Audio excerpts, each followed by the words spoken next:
Menteri Besar Perak Datuk Seri Saarani Mohamad tidak mempunyai sebarang maklumat berhubung dakwaan terdapat beberapa ahli Dewan Undangan Negeri Pembangkang yang menyokong kerajaan. Menurutnya, perkara itu hanya dibangkitkan oleh Adun Hulu Kinta Mama Arafat Varisan Mahamat ketika sesi perbahasan Belanjawan Negeri Perak 2024 pada Isnin. Katanya, Adun Hulu Kinta pun tak bagi tahu saya. Dia sebut dalam Dewan sahaja semalam.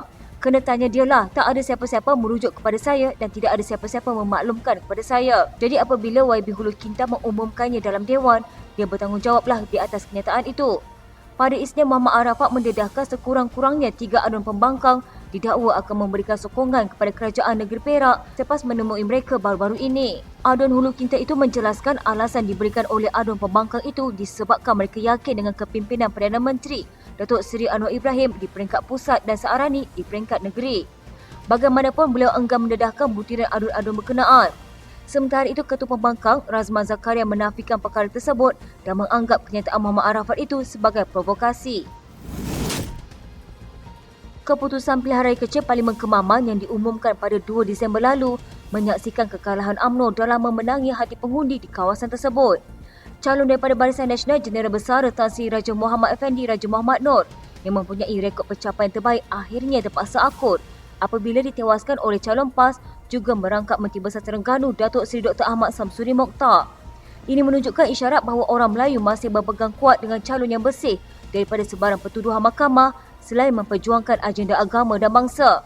Perkara tersebut turut diakui oleh Timbalan Presiden UMNO, Datuk Seri Muhammad Hassan, apabila calon yang berwibawa sahaja tidak cukup untuk meraih kemenangan. Menurutnya, keputusan tersebut telah menyedarkan UMNO bahawa walaupun pernah memegang tampuk pemerintahan lebih 6 dekad, namun dengan situasi politik yang semakin dinamik, parti itu perlu mempunyai ketahanan untuk terus berjuang. Ujarnya, jika ingin terus menjuarai semula pengaruh dan kepercayaan masyarakat Melayu dalam politik, mereka perlu menukar semangat, cara kerja, strategi dan kepimpinan untuk terus bersaing dengan parti lain. Sementara itu, bekas Perdana Menteri Tun Dr. Mahathir Mohamad mendakwa selagi UMNO terus bekerjasama dengan DAP, sokongan terhadap parti itu akan terus merosot. Beliau turut mendakwa UMNO akan terhapus sama sekali dalam pilihan raya umum akan datang dan akan boleh menyelamatkan parti itu hanyalah pemisah daripada DAP dengan kembalikan perjuangan untuk bangsa, negara dan agama. Situasi politik masyarakat Melayu perlu mempunyai prinsip perjuangan yang telus dan bukan sekadar ingin menjadi kuasa dominan dalam mentadbir semata-mata tanpa memikirkan nasib rakyat. Masyarakat pada hari ini lebih bijak menilai situasi politik negara.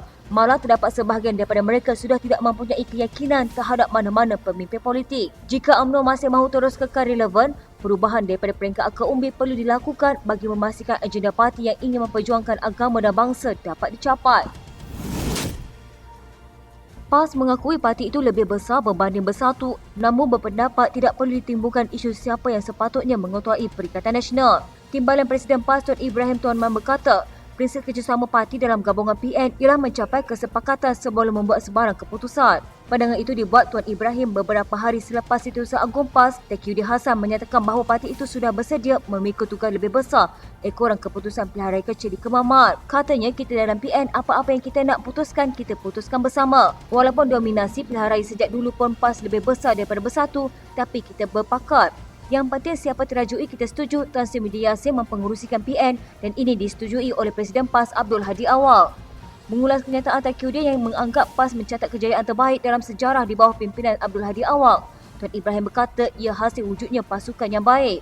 Ahli Parlimen Kubang Kerian itu menjelaskan kepimpinan PAS ada 2 bahagian iaitu Presiden dan Musyidul Am, tetapi kadang-kadang disalahfaham oleh orang ramai. Musyidul Am parti itu katanya tidak pernah menjadi Presiden parti dan pada masa sama Presiden juga setakat ini tidak dilantik sebagai Musyidul Am. Katanya Presiden ialah Ustaz Abdul Hadi, Datuk Asri Muda, Ustaz Fazil Nur dan sekarang Ustaz Hadi Presiden.